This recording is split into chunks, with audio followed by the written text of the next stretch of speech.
നമസ്കാരം. ഇന്നത്തെ നമ്മുടെ ഈ ഒരു ചർച്ചയിലേക്ക് സ്വാഗതം. നമസ്കാരം. നിങ്ങൾ പങ്കുവച്ച ഈ പഠനങ്ങളൊക്കെ വെച്ച് നോക്കുമ്പോൾ നമ്മളിന്ന് പഠനത്തെയും ഓർമ്മയും കുറിച്ചുള്ള ഒരു ന്യൂറോ സൈക്കോളജിക്കൽ കാര്യങ്ങളാണല്ലോ നോക്കുന്നത്. അതെ, ശരിയാണ്. നമ്മുടെ കയ്യിലുള്ളത് പഠനത്തിന്റെയും ഓർമ്മയുടെയും ന്യൂറോ സൈക്കോളജിക്കൽ അടിസ്ഥാനമെന്ന ആ ഒരു യൂണിറ്റിലെ ഭാഗങ്ങളാണല്ലോ. അപ്പോൾ എന്താണ് പഠനം, എന്താണ് ഓർമ്മ, തലച്ചോറിൽ ഇത് രണ്ടും എങ്ങനെയാണ് ഒരുമിച്ച് പ്രവർത്തിക്കുന്നത്, പിന്നെ ഈ അംനേഷ്യ എന്ന അവസ്ഥ, ഓർമ്മ നഷ്ടപ്പെടുന്നത്, അതെ, പിന്നെ തലച്ചോറിലെ ചില ഭാഗങ്ങൾ, ഹിപ്പോ ക്യാമ്പസ് ഒക്കെ, ഇതിന്റെയൊക്കെ പങ്ക്, ഇതൊക്കെ ഒന്ന് ലളിതമായി മനസ്സിലാക്കാനാണ് നമ്മൾ ശ്രമിക്കുന്നത്. തുടങ്ങാമല്ലേ? തീർച്ചയായും. അപ്പോ നമുക്ക് ആദ്യം തന്നെ ഈ പഠനം, അതായത് ലേണിംഗ്, പിന്നെ ഓർമ്മ, മെമ്മറി, ഇവ തമ്മിലുള്ള ഒരു ബേസിക് വ്യത്യാസം എന്താണെന്ന് നോക്കാം. ശരി. Learning is the process of acquiring new information, അതായത് പുതിയ അറിവുകളോ അല്ലെങ്കിൽ സ്കിൽസോ ഒക്കെ നേടുന്ന ആ ഒരു പ്രോസസ്സാണ് പഠനം. ഓക്കെ. എന്നാൽ ഓർമ്മ അഥവാ മെമ്മറി എന്ന് പറഞ്ഞാൽ memory refers to the persistence of learning in a state that can be revealed at a later time. അതായത് നമ്മൾ ഈ പഠിച്ച കാര്യങ്ങളില്ലേ, അത് പിന്നീട് ആവശ്യം വരുമ്പോൾ എടുത്തുപയോഗിക്കാൻ പറ്റുന്ന ഒരു രൂപത്തിൽ തലച്ചോറ് സൂക്ഷിക്കുന്നതിനെയാണ് ഓർമ്മ എന്ന് പറയുന്നത്. അപ്പൊ ശരിക്കും പഠനത്തിന്റെ ഒരു ഫലമാണ് ഓർമ്മ. മനസ്സിലായി. പഠിക്കുമ്പോഴാണ് ഓർമ്മയുണ്ടാകുന്നത്, അല്ലെങ്കിൽ ഓർമ്മ ഉറപ്പിക്കുമ്പോഴാണ് പഠനം നടക്കുന്നത് എന്ന് പറയാം. അതെ, ഏകദേശം അങ്ങനെ. അപ്പൊ ഈ ഓർമ്മയ്ക്ക് പ്രധാനമായിട്ടും ഒരു 3 സ്റ്റേജസ് ഉണ്ട് അല്ലേ? എൻകോഡിംഗ്, സ്റ്റോറേജ്, പിന്നെ റിട്രീവൽ. അതെ. എൻകോഡിംഗ് എന്ന് പറഞ്ഞാല് നമ്മളൊരു പുതിയ വിവരം കിട്ടുമ്പോൾ അതിനെ തലച്ചോറിനും മനസ്സിലാവുന്ന, ഓർമ്മയായിട്ട് സ്റ്റോർ ചെയ്യാൻ പറ്റുന്ന ഒരു രൂപത്തിലേക്ക് മാറ്റുന്ന പരിപാടി. ശരിയാണ്. അതിൽ തന്നെ 2 ഭാഗങ്ങളുണ്ട്. അക്വിസിഷൻ, അതായത് ആ വിവരം കിട്ടുന്നത്, പിന്നെ കൺസോളിഡേഷൻ, അത് ഉറപ്പിക്കുന്നത്. Correct, consolidation. പിന്നെ സ്റ്റോറേജ് എന്ന് പറഞ്ഞാൽ അത് പെർമനന്റ് ആയിട്ട് സൂക്ഷിക്കുന്നു. റിട്രീവൽ എന്ന് പറഞ്ഞാൽ ആവശ്യം വരുമ്പോൾ എടുത്തുപയോഗിക്കുന്നു. അതെ. ഇതൊരു കമ്പ്യൂട്ടർ ഫയൽ പോലെയാണോ? നമ്മൾ ടൈപ്പ് ചെയ്യുന്നത് അക്വിസിഷൻ, സേവ് ചെയ്യുന്നത് കൺസോളിഡേഷൻ, ഹാർഡ് ഡ്രൈവിൽ കിടക്കുന്നത് സ്റ്റോറേജ്, പിന്നെ ഫയൽ തുറക്കുന്നത് റിട്രീവൽ. വളരെ നല്ല രൂപമയാണ്. അങ്ങനെ ചിന്തിക്കുന്നത് എളുപ്പമാണ്. അപ്പൊ ഈ കാര്യങ്ങളൊക്കെ, ഈ ഓർമ്മയുടെ ഘട്ടങ്ങള്, അതിന്റെ പ്രവർത്തനങ്ങള്, ഇതൊക്കെ ശാസ്ത്രജ്ഞർ എങ്ങനെയാ മനസ്സിലാക്കിയത്? അതാണ് അടുത്ത ചോദ്യം. ഓർമ്മ പോയവരുടെ അനുഭവങ്ങൾ വെച്ച്. അതെ. പിന്നെ മൃഗങ്ങളിലെ പരീക്ഷണങ്ങൾ, ആനിമൽ മോഡൽസ്, അതുപോലെ ബ്രെയിൻ ഇമേജിംഗ് ടെക്നോളജി ഉപയോഗിച്ച് സാധാരണ മനുഷ്യരിൽ ഓർമ്മ വർക്ക് ചെയ്യുമ്പോൾ തലച്ചോറിൽ എന്താണ് സംഭവിക്കുന്നതെന്നും നോക്കാറുണ്ട്. ഇതില് ഈ കേസ് സ്റ്റഡികൾ വളരെ പ്രധാനപ്പെട്ടതാണെന്ന് തോന്നുന്നു. പ്രത്യേകിച്ചും അംനീഷ്യയുടെ കാര്യം. തലച്ചോറിന് എന്തെങ്കിലും ക്ഷതം പറ്റിയോ, രോഗം വന്നോ, അല്ലെങ്കിൽ ചിലപ്പോ വലിയ മാനസിക ആഘാതം കൊണ്ടോ ഒക്കെ ഓർമ്മ പോകുന്ന അവസ്ഥയാണല്ലോ ഈ അംനീഷ്യ. അതെ. അതിൽ ഏറ്റവും ഫേമസ് ആയ ഒരു കേസ് സ്റ്റഡിയാണ് HM എന്നറിയപ്പെടുന്ന ഹെൻറി മൊളൈസിന്റേത്. അദ്ദേഹത്തിന്റെ പേര് പൂർണ്ണമായി ഉപയോഗിക്കാത്തത് പ്രൈവസി കാരണമാണല്ലോ. ശരിയാണ്. HM 1950കളിൽ അദ്ദേഹത്തിന് സഹിക്കാൻ പറ്റാത്ത അപസ്മാരം, എപ്പിലെപ്സി ആയിരുന്നു. അപ്പൊ അതിന്റെ ചികിത്സയുടെ ഭാഗമായിട്ട് തലച്ചോറിലെ മീഡിയൽ ടെമ്പറൽ ലോബ് എന്ന ഭാഗം, അതിൽ തന്നെ ഹിപ്പോ ക്യാമ്പസ് ഉൾപ്പെടുന്ന ഭാഗം, അത് സർജറി ചെയ്ത് നീക്കം ചെയ്തു. അതെ. ആ സർജറി HMന്റെ അപസ്മാരം ഒരു പരിധിവരെ കുറച്ചു. പക്ഷെ അതിന്റെ കൂടെ സംഭവിച്ചത് എന്താണെന്ന് വെച്ചാൽ അദ്ദേഹത്തിന് പുതിയ ഓർമ്മകൾ ഉണ്ടാക്കാനുള്ള കഴിവ്, പ്രത്യേകിച്ച് ദീർഘകാല ഓർമ്മകൾ, ലോങ് ടേം മെമ്മറീസ് ഉണ്ടാക്കാനുള്ള കഴിവ്, അത് ഏതാണ്ട് പൂർണ്ണമായിട്ടും നഷ്ടപ്പെട്ടു. ഇതിനെയാണ് ആന്റെറോഗ്രീഡ് അംനീഷ്യ എന്ന് പറയുന്നത്. ആന്റെറോഗ്രീഡ് അംനീഷ്യ, അതായത് സർജറിക്ക് ശേഷമുള്ള കാര്യങ്ങൾ ഓർക്കാൻ പറ്റുന്നില്ല. അതെ. ഒരു 5 മിനിറ്റ് മുൻപ് സംസാരിച്ച ഡോക്ടറെ ഓർക്കാൻ പറ്റില്ല, അല്ലെങ്കിൽ രാവിലെ എന്ത് കഴിച്ചു എന്ന് ഓർക്കാൻ പറ്റില്ല, അങ്ങനത്തെ അവസ്ഥ. പക്ഷെ പഴയ കാര്യങ്ങളോ, സർജറിക്ക് മുൻപുള്ള? അതിശയകരമെന്ന് പറയട്ടെ, പഴയ കാര്യങ്ങൾ ഓർത്തെടുക്കാൻ അദ്ദേഹത്തിന് വലിയ കുഴപ്പമുണ്ടായിരുന്നില്ല. അതായത് റെട്രോഗ്രേഡ് അംനീഷ്യ വളരെ കുറവായിരുന്നു. അതുപോലെ അദ്ദേഹത്തിന്റെ ഷോർട്ട് ടേം മെമ്മറി, അതായത് കുറച്ചു നേരത്തേക്ക് കാര്യങ്ങൾ ഓർക്കുന്നത്, അതിനും കുഴപ്പമില്ല. IQ, സംസാരം, അതൊക്കെ നോർമലായിരുന്നു. ഇത് ഭയങ്കര ഇൻട്രസ്റ്റിംഗ് ആണല്ലോ. പുതിയതൊന്നും ഓർക്കാൻ പറ്റുന്നില്ല, പക്ഷെ പഴയ ഓർമ്മകളും കുറച്ചു നേരത്തേക്കുള്ള ഓർമ്മയും ബുദ്ധിയുമെല്ലാം ഓക്കെയാണ്. ഇത് അന്നത്തെ കാലത്ത് വലിയൊരു തിരിച്ചറിവായിരുന്നിരിക്കണമല്ലേ? തീർച്ചയായും. ഓർമ്മ എന്ന് പറയുന്നത് തലച്ചോറിൽ എവിടെയോ ഒരിടത്ത് വെച്ചിരിക്കുന്ന ഒരു സാധനമല്ല, മറിച്ച് പലതരം ഓർമ്മകളുണ്ട്. പുതിയ ഓർമ്മകൾ ഉണ്ടാക്കുന്നതും പഴയവ സൂക്ഷിക്കുന്നതും ഉപയോഗിക്കുന്നതുമൊക്കെ വ്യത്യസ്തമായ സിസ്റ്റംസ് ആണ് വർക്ക് ചെയ്യുന്നത് എന്നുള്ളൊരു സൂചന ഇതിൽ നിന്ന് കിട്ടി. അപ്പോ ഈ മീഡിയൽ ടെമ്പറൽ ലോബ്, പ്രത്യേകിച്ച് ഹിപ്പോകാമ്പസ്, അത് പുതിയ ലോങ് ടേം മെമ്മറീസ് ഉണ്ടാക്കുന്നതിൽ ഒരു പ്രധാന പങ്ക് വഹിക്കുന്നു എന്ന് ഇതിലൂടെ വ്യക്തമായി. കൃത്യമായി. HMന്റെ കേസ് ഒരു തുടക്കമായിരുന്നു. പിന്നീട് ആർ ബി എന്നു പേരുള്ള വേറൊരു രോഗിയുടെ കേസ് വന്നു. അദ്ദേഹത്തിന് ഒരു ഹാർട്ട് സർജറിയുടെ ഇടയ്ക്ക് തലച്ചോറിലേക്കുള്ള രക്തയോട്ടം കുറച്ചുനേരം നിന്നുപോയി. ഒരു ഇസ്കമിക് എപ്പിസോഡ് ഉണ്ടായി. അയ്യോ. അതിന്റെ ഫലമായിട്ട് അദ്ദേഹത്തിന്റെ ഹിപ്പോകാമ്പസിലെ CA1 എന്ന് പറയുന്ന വളരെ ചെറിയൊരു ഭാഗം മാത്രം ഡാമേജ് ആയി. ഓക്കെ, അപ്പൊ എന്തു പറ്റി? HMനുണ്ടായ അതേപോലത്തെ പ്രശ്നം. പുതിയ ഓർമ്മകൾ ഉണ്ടാക്കാൻ ഭയങ്കര ബുദ്ധിമുട്ട്, നല്ല ആന്റിറോഗ്രേഡ് അംനീഷ്യ. പക്ഷെ പഴയ ഓർമ്മകൾക്ക് വലിയ കുഴപ്പമില്ല. അപ്പോൾ ഹിപ്പോകാമ്പസിലെ ആ ഒരു ചെറിയ ഭാഗം പോലും പുതിയ ഓർമ്മ ഉണ്ടാക്കാൻ അത്രയും പ്രധാനപ്പെട്ടതാണെന്ന് ഉറപ്പിച്ചു.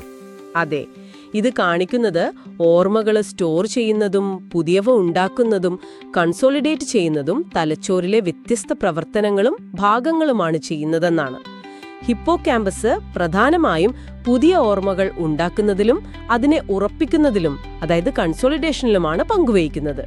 അപ്പോൾ ഹിപ്പോകാമ്പസ് ഒരു റിസപ്ഷനിസ്റ്റിനെ പോലെയോ മറ്റോ ആണോ? പുതിയ വിവരങ്ങൾ സ്വീകരിച്ച് അതിനെ ഒന്ന് പ്രോസസ്സ് ചെയ്ത് താൽക്കാലികമായി വയ്ക്കുന്നു, പക്ഷേ സ്ഥിരമായി സൂക്ഷിക്കുന്നത് വേറെ എവിടെയോ ആണ്. ആ ഒരു രീതിയിൽ ചിന്തിക്കാം. ഏറെപ്പോരെ ശരിയാണ്. ഹിപ്പോകാമ്പസ് ഓർമ്മകളെ ഒന്ന് സ്ട്രോങ് ആക്കിയിട്ട് ദീർഘകാലത്തേക്ക് സ്റ്റോർ ചെയ്യാനായിട്ട് തലച്ചോറിലെ മറ്റു ഭാഗങ്ങളിലേക്ക്, കോർട്ടെക്സിലേക്കൊക്കെ അയക്കാൻ സഹായിക്കുന്നു എന്നാണ് ഇപ്പോഴത്തെ ഒരു ധാരണ. മനസ്സിലായി. അപ്പോൾ ഓർമ്മ എന്ന് പറയുന്നത് ഒരു സിംഗിൾ ലൊക്കേഷൻ അല്ല, അതൊരു നെറ്റ്വർക്കാണ്. തലച്ചോറിലെ പല ഭാഗങ്ങളും ചേർന്നുള്ളൊരു സങ്കീർണമായ പ്രക്രിയ. അതിലൊരു പ്രധാന നോഡ് അല്ലെങ്കിൽ ഒരു ഹബ്ബാണ് ഹിപ്പോകാമ്പസ്. അപ്പോൾ നമ്മൾ ഇന്ന് സംസാരിച്ച കാര്യങ്ങൾ വെച്ച് നോക്കുമ്പോൾ പഠനം എന്നത് പുതിയ വിവരം നേടൽ, ഓർമ്മ എന്നത് അത് നിലനിർത്തലും പിന്നീട് ഉപയോഗിക്കലും. അതെ.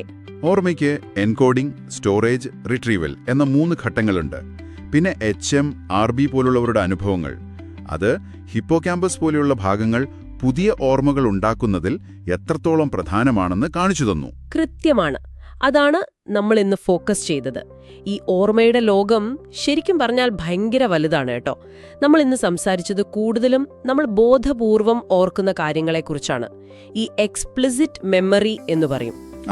പക്ഷെ നിങ്ങൾ ആലോചിച്ചിട്ടുണ്ടോ, നമ്മൾ എങ്ങനെയാ സൈക്കിൾ ഓടിക്കാൻ പഠിച്ചാൽ പിന്നെ മറക്കാത്തത്, അല്ലെങ്കിൽ നീന്തുന്നത്? ശരിയാണ്, അതൊന്നും നമ്മൾ ആലോചിച്ച് ഓർത്തെടുക്കുന്നതല്ലോ. അതെ. അല്ലെങ്കിൽ ചില പാട്ടുകൾ കേൾക്കുമ്പോൾ പെട്ടെന്ന് പഴയ ഒരു അനുഭവം ഓർമ്മ വരുന്നത്. അതൊക്കെ നമ്മൾ ബോധപൂർവം ശ്രമിക്കാതെ തന്നെ തലച്ചോർ ഓർക്കുന്ന കാര്യങ്ങളാണ്. അതിനെ ഇംപ്ലിസിറ്റ് മെമ്മറി എന്ന് പറയും. ഓ, ഇംപ്ലിസിറ്റ് മെമ്മറി. അതെ. ഒരു പക്ഷേ അതിനെക്കുറിച്ച് ചിന്തിക്കുന്നത് നിങ്ങൾക്ക് കൂടുതൽ ഇൻട്രസ്റ്റിംഗ് ആയിരിക്കും. അതും ഓർമ്മയുടെ മറ്റൊരു വലിയ ലോകമാണ്. ഇനിയും ഒരുപാട് പഠിക്കാനുണ്ട് നമുക്കിതിനെക്കുറിച്ചൊക്കെ. നമ്മൾ ഓർക്കുന്ന കാര്യങ്ങളൊക്കെ തലച്ചോറിൽ എങ്ങനെയാണിങ്ങനെ സൂക്ഷിച്ചു വെക്കുന്നത്? ഒരു ഫയൽ ക്യാബിനറ്റിൽ എന്ന പോലെയാണോ? ഇന്ന് നമ്മൾ ഏതായാലും ഓർമ്മയുടെ ഈയൊരു രഹസ്യ അറകളിലേക്കൊന്ന് ഇറങ്ങിച്ചെല്ലുകയാണ്. നമ്മുടെ കയ്യിലുള്ള ഈ ലേഖനങ്ങൾ വെച്ച് ഓർമ്മകൾ എങ്ങനെയാണ് തലച്ചോറിൽ ഉറച്ചു നിൽക്കുന്നത്, അതായത് ഈ മെമ്മറി കൺസോളിഡേഷൻ എന്ന് പറയുന്ന പ്രക്രിയ, പിന്നെ തലച്ചോറിലെ ഹിപ്പോകാമ്പസ് പോലുള്ള ഭാഗങ്ങളുടെ പങ്ക്, ഇതൊക്കെയാണ് നമ്മൾ നോക്കാൻ പോകുന്നത്. നമുക്ക് തുടങ്ങിയാലോ? അപ്പോൾ ആദ്യം തന്നെ എന്താണ് ഈ മെമ്മറി കൺസോളിഡേഷൻ? ഓർമ്മയുടെ ഏകീകരണം എന്ന് മലയാളത്തിൽ പറയാം, അല്ലേ? ഇത് നമ്മൾ പഠിക്കുന്ന കാര്യങ്ങൾ ലോങ് ടേം മെമ്മറിയിലേക്ക് മാറ്റുന്ന പരിപാടി, അത്രയുള്ളൂ. അതെ, ലളിതമായി പറഞ്ഞാൽ അതാണ്. പക്ഷേ അതിന്റെ പിന്നില് കുറച്ചധികം കാര്യങ്ങളുണ്ട്.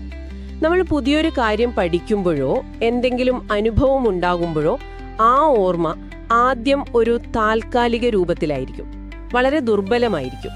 ഈ ദുർബലമായ ഓർമ്മയെ കാലക്രമേണ, ചിലപ്പോൾ ദിവസങ്ങൾ, ആഴ്ചകൾ, മാസങ്ങൾ, ചിലപ്പോൾ വർഷങ്ങൾ തന്നെ എടുത്ത് തലച്ചോറിൽ സ്ഥിരമായി ഉറപ്പുള്ള ഒന്നാക്കി മാറ്റുന്ന ഒരു ജൈവപരമായ പ്രക്രിയയാണ് ഈ മെമ്മറി കൺസോളിഡേഷൻ. ഓ, അപ്പോൾ അത് കുറച്ച് സമയമെടുക്കുന്ന പരിപാടിയാണ്. നമ്മൾ എപ്പോഴും കേൾക്കുന്നൊരു ഭാഗമാണല്ലോ ഹിപ്പോകാമ്പസ്. ഓർമ്മയുടെ കാര്യത്തിൽ എപ്പോഴും ഇതിന്റെ പേര് വരും. അപ്പോൾ ഹിപ്പോകാമ്പസ് ആണോ ഈ ഓർമ്മകളൊക്കെ സ്റ്റോർ ചെയ്യുന്നത്? അതൊരു പ്രധാന ചോദ്യമാണ്. പക്ഷേ ഹിപ്പോകാമ്പസ് ഒരു സ്റ്റോറേജ് റൂം അല്ല ശരിക്കും. അതായത് മീഡിയൽ ടെമ്പറൽ ലോബിന്, ഹിപ്പോകാമ്പസ് ഒക്കെ ഉൾപ്പെടുന്ന ഭാഗത്തിന് കേടുപറ്റിയാലും പഴയ ഓർമ്മകൾ, ജീവിതകാലം മുഴുവനുള്ള ഓർമ്മകളൊന്നും പൂർണ്ണമായി പോകുന്നില്ല. ഇതിനർത്ഥം ഹിപ്പോകാമ്പസ് ഓർമ്മ സ്റ്റോർ ചെയ്യുന്ന സ്ഥലമല്ല, മറിച്ച് പുതിയ ഓർമ്മകൾ ഉണ്ടാക്കുന്നതിനും അവയെ ദീർഘകാല ഓർമ്മയാക്കി മാറ്റുന്ന ആ കൺസോളിഡേഷൻ പ്രക്രിയ ഏകോപിപ്പിക്കുന്നതിനും സഹായിക്കുന്ന ഭാഗമാണ്. ഓക്കേ, അപ്പോ ഹിപ്പോകാമ്പസ് ഇല്ലെങ്കിൽ പുതിയ ഓർമ്മകൾ ഉണ്ടാക്കാൻ പറ്റില്ല, അല്ലെങ്കിൽ കൺസോളിഡേറ്റ് ചെയ്യാൻ പറ്റില്ല. പക്ഷേ പഴയവ അവിടെയല്ല ഇരിക്കുന്നത്. ഇതിനെന്താ തെളിവ്? ഈ ലേഖനത്തിൽ പറയുന്നുണ്ടല്ലോ റിട്രോഗ്രേഡ് അംനീഷ്യയെക്കുറിച്ച്. അതെ, റെട്രോഗ്രേഡ് അംനീസിയ ഒരു പ്രധാന തെളിവാണ്. തലച്ചോറിന് ക്ഷതം പറ്റുന്നതിന് തൊട്ടുമുമ്പുള്ള, അതായത് 1-2 വർഷം മുമ്പത്തെ താരതമ്യേന പുതിയ ഓർമ്മകൾ നഷ്ടപ്പെടുക. എന്നാൽ വളരെ പഴയ ഓർമ്മകൾക്ക് വലിയ കുഴപ്പമില്ലാതിരിക്കുക. ഹിപ്പോകാമ്പസിന് തകരാറ് വന്നാൽ ഇങ്ങനെ സംഭവിക്കാം. ഇത് കാണിക്കുന്നതെന്താ? കൺസോളിഡേഷൻ കഴിഞ്ഞ ഓർമ്മകൾക്ക് പിന്നെ ഹിപ്പോകാമ്പസിന്റെ സഹായം വേണ്ട. അതിന്റെ അർത്ഥം ഓർമ്മയുടെ സംഭരണം ഹിപ്പോകാമ്പസിലല്ല, മറിച്ച് കൺസോളിഡേഷനിലാണ് ഹിപ്പോകാമ്പസിന് പ്രധാന പങ്ക് എന്നാണ്. ശരി, മനസ്സിലായി. അപ്പോൾ ഈ കൺസോളിഡേഷൻ എന്ന് പറയുന്ന പ്രോസസ്സ് നാഡീവ്യൂഹതലത്തിൽ, ന്യൂറൽ ലെവൽ എങ്ങനെയാണ് നടക്കുന്നത്? ഈ ഓർമ്മകൾ എങ്ങനെയാണ് ഉറയ്ക്കുന്നത്? അവിടെ നടക്കുന്ന പ്രധാന കാര്യം ഒരു ഓർമ്മയുമായി ബന്ധപ്പെട്ട പലതരം ഇൻപുട്ടുകൾ, അതായത് കാഴ്ച, ശബ്ദം, വികാരം, അങ്ങനെയുള്ള പല കാര്യങ്ങളും, പിന്നെ പഴയ ഓർമ്മകളുമായി ബന്ധപ്പെട്ട വിവരങ്ങളും തമ്മിലുള്ള കണക്ഷൻസ് ശക്തിപ്പെടുത്തുകയാണ്.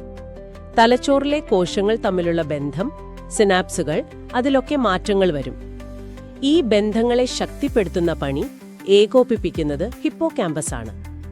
പക്ഷെ ഈ മാറ്റങ്ങൾ യഥാർത്ഥത്തിൽ സംഭവിക്കുന്നത് ഓർമ്മകൾ സ്ഥിരമായി രേഖപ്പെടുത്തുന്നത് നിയോ കോർട്ടെക്സിലാണെന്നാണ് കരുതുന്നത്. കൺസോളിഡേഷൻ കഴിഞ്ഞാൽ പിന്നെ ആ ഓർമ്മയെ തിരിച്ചെടുക്കാൻ ഹിപ്പോകാമ്പസിന്റെ ആവശ്യമില്ല. ഓർമ്മയുടെ സ്റ്റോറേജ് നിയോ കോർട്ടെക്സിലാണ്. അപ്പോ ഹിപ്പോകാമ്പസ് ഒരു ഡയറക്ടറെ പോലെയാണ്. ഓർമ്മയുടെ സിനിമ ഷൂട്ട് ചെയ്ത് കഴിഞ്ഞ് എഡിറ്റ് ചെയ്ത് ഉറപ്പിച്ചു കഴിഞ്ഞാൽ പിന്നെ ഡയറക്ടറുടെ ആവശ്യമില്ല. സിനിമ തിയേറ്ററിൽ ഓടിക്കോളും. ആ തിയേറ്ററാണ് നിയോ കോർട്ടെക്സ്. ആ ഉപമ കൊള്ളാം.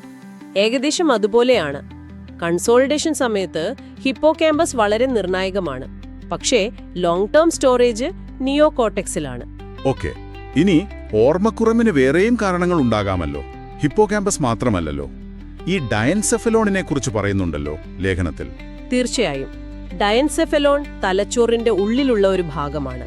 അതിലെ മിഡ്ലൈൻ സ്ട്രക്ചറുകൾക്ക്, പ്രത്യേകിച്ചും തലാമസിലെ ഡോർസോമീഡിയൽ ന്യൂക്ലിയസ്, പിന്നെ മാമിലറി ബോഡീസ്, ഈ ഭാഗങ്ങൾക്കൊക്കെ കേടുപാട് പറ്റിയാലും ഓർമ്മക്കുറവ് വരാം.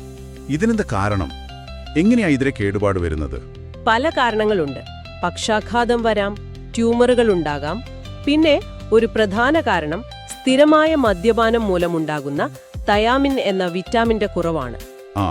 അതാണല്ലേ ഈ കോർസാക്കോഫ് സിൻഡ്രോം? അതെ, അതുതന്നെ.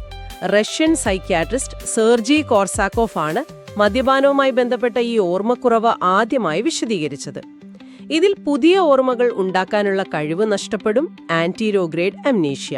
അതോടൊപ്പം പഴയ ചില ഓർമ്മകൾ നഷ്ടപ്പെടുകയും ചെയ്യും, റിട്രോഗ്രേഡ് അംനീഷ്യ. ഇത് പ്രധാനമായും ഡയൻസെഫലോണിലെ തകരാറുകൾ, ഈ പറഞ്ഞ ഡോർസോമീഡിയൽ തരാമിക് ന്യൂക്ലിയസ്, മാമിലറി ബോഡികളൊക്കെ നശിക്കുന്നത് മൂലമാണ് ഉണ്ടാവുന്നത്. ഏത് ഭാഗത്തിന്റെ തകരാറാണ് ഇതിൽ പ്രധാനം എന്നതിൽ ഇപ്പോഴും ചർച്ചകൾ നടക്കുന്നുണ്ട്. പക്ഷേ ഡയൻസെഫലോണിന് പറ്റുന്ന കേട് ഓർമ്മയെ ബാധിക്കും എന്നുള്ളത് ഉറപ്പാണ്. ശരി, ഇനി നമുക്ക് ടെമ്പറൽ ലോബുകളിലേക്ക് വരാം. നിയോ കോർട്ടെക്സിന്റെ ഭാഗമാണല്ലോ ഈ ടെമ്പറൽ ലോബുകളും. നിയോ കോർട്ടെക്സിലാണ് ഓർമ്മകൾ സ്റ്റോർ ചെയ്യുന്നതെന്ന് നമ്മൾ പറഞ്ഞു. അപ്പോ അവിടുത്തെ തകരാറുകൾ, പ്രത്യേകിച്ച് ടെമ്പറൽ ലോബിലെ നിയോ കോർട്ടെക്സിന് പറ്റുന്ന തകരാറുകൾ ഈ റിട്രോഗ്രേഡ് അംനീഷ്യയ്ക്ക് കാരണമാകുമോ? പഴയ ഓർമ്മകൾ നഷ്ടപ്പെടാൻ സാധ്യതയുണ്ട്. മീഡിയൽ ടെമ്പറൽ ലോബിന്, അതായത് ഹിപ്പോകാമ്പസ് ഉൾപ്പെടുന്ന ഭാഗം, പുറത്തുള്ള ടെമ്പറൽ നിയോ കോർട്ടെക്സിന്, പ്രത്യേകിച്ച് മുൻഭാഗത്തുള്ള ലാറ്ററൽ കോർട്ടെക്സിന്, anterior temporal lobe, lateral cortex, കാര്യമായ കേടുപാടുകൾ സംഭവിച്ചാൽ വളരെ കടുത്ത റിട്രോഗ്രേഡ് അംനീഷ്യ ഉണ്ടാകാം.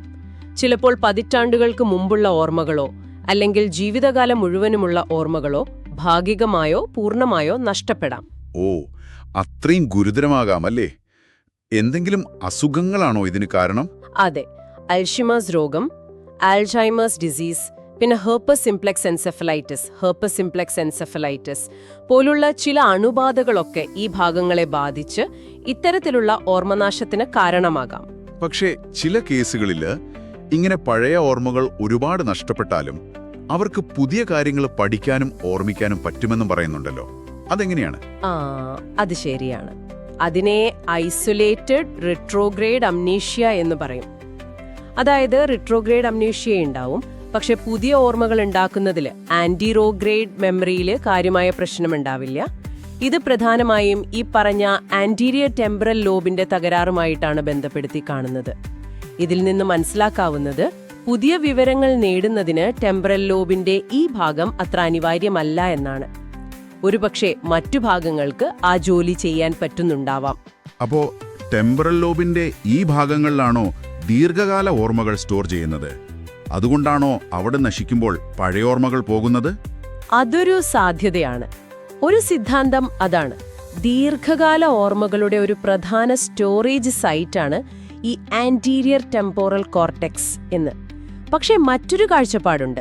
അതായത് ഈ ഭാഗങ്ങൾ ഓർമ്മകൾ സ്റ്റോർ ചെയ്യുന്ന സ്ഥലമല്ല, മറിച്ച് നിയോ കോർട്ടെക്സിൽ പലയിടത്തായി സ്റ്റോർ ചെയ്തിട്ടുള്ള ദീർഘകാല ഓർമ്മകളെ റിട്രീവൽ ഓഫ് ഇൻഫർമേഷൻ സഹായിക്കുന്ന ഒരു പ്രധാന കേന്ദ്രമാണെന്നാണ്. ഏറ്റവും പുതിയ ന്യൂറോ ഇമേജിംഗ് പഠനങ്ങളൊക്കെ സൂചിപ്പിക്കുന്നത് എന്താണെന്ന് വെച്ചാൽ, ഓർമ്മകൾ മിക്കവാറും നിയോ കോർട്ടെക്സിലുടനീളം ഒരു വിതരണം ചെയ്യപ്പെട്ട രീതിയിലാണ് സംഭരിക്കപ്പെടുന്നത് എന്നാണ്. വിതരണം ചെയ്യപ്പെട്ട രീതിയിലോ? അതെങ്ങനെ? അതായത് ഒരു പ്രത്യേക അനുഭവം, ഉദാഹരണത്തിന് ഒരു പാട്ടു കേൾക്കുന്നത്, അതിന്റെ ശബ്ദം ഓഡിറ്ററി കോർട്ടെക്സിലും അതുമായി ബന്ധപ്പെട്ട കാഴ്ചകൾ വിഷ്വൽ കോർട്ടെക്സിലും അതുണ്ടാക്കിയ വികാരങ്ങൾ മറ്റു ഭാഗങ്ങളിലുമൊക്കെയായിരിക്കും ആദ്യം പ്രോസസ്സ് ചെയ്യുക. ഈ ഓർമ്മ പിന്നീട് സ്റ്റോർ ചെയ്യപ്പെടുമ്പോഴും ഈ വിവരങ്ങൾ ആദ്യം പ്രോസസ്സ് ചെയ്ത അതേ ഭാഗങ്ങളിലും അതുമായി ബന്ധപ്പെട്ട മറ്റു വിവരങ്ങളെ പ്രതിനിധീകരിക്കുന്ന ഭാഗങ്ങളിലുമായി ചിതറിക്കിടക്കുകയാണ് എന്നാണ് കരുതുന്നത്.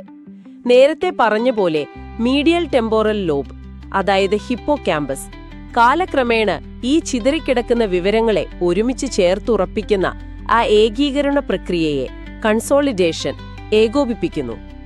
ഓക്കെ, അപ്പോൾ ശരിക്കും ഓർമ്മ ഒരു ഫയലല്ല, മറിച്ച് ഒരു നെറ്റ്വർക്കാണ്. തലച്ചോറിൽ പലയിടത്തായി കണക്ട് ചെയ്ത് കിടക്കുന്ന ഒരു പാറ്റേൺ.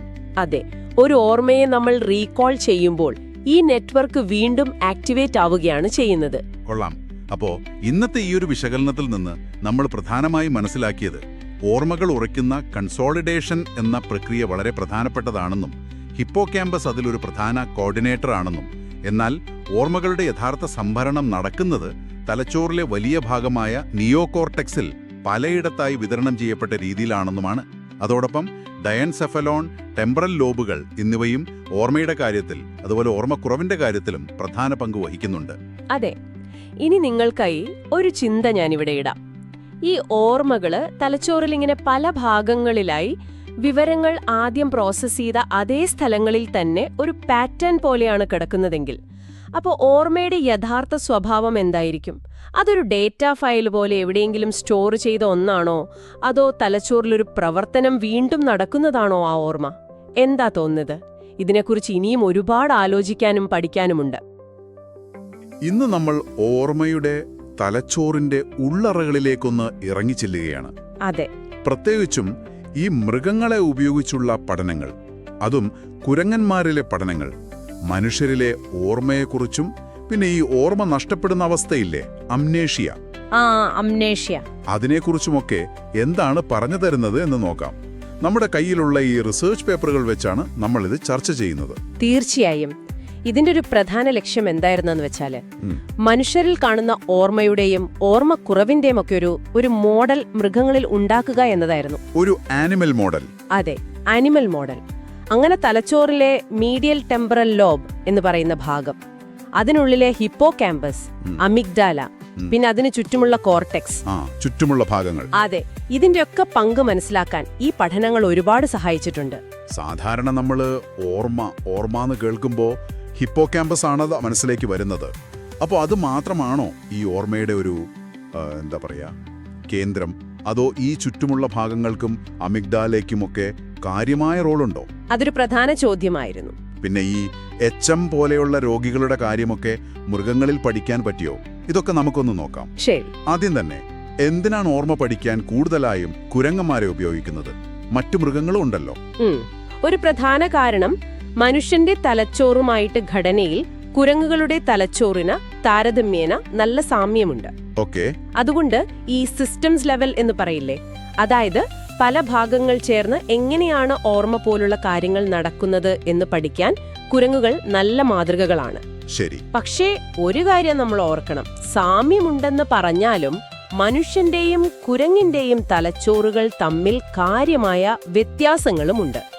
അപ്പൊ മൃഗങ്ങളിലെ പഠനം മാത്രം വെച്ച് ഒരു നിഗമനത്തിൽ എത്താൻ പറ്റില്ല. അത് ശരിയാണ്. മനുഷ്യരിലെ പഠനങ്ങളുമായിട്ട് ഇതിനെ ഇങ്ങനെ ചേർത്ത് വെച്ച് നോക്കുമ്പോഴാണ് നമുക്ക് കുറച്ചുകൂടി വ്യക്തമായ ഒരു ചിത്രം കിട്ടുന്നത്. ഓക്കെ. അപ്പോൾ ഈ മീഡിയൽ ടെമ്പറൽ ലോബിലെ ഹിപ്പോ ക്യാമ്പസും അമിഗ്ഡാലയും ഇതിന് ഓർമ്മക്കുറവിൽ എന്താണ് പങ്ക്?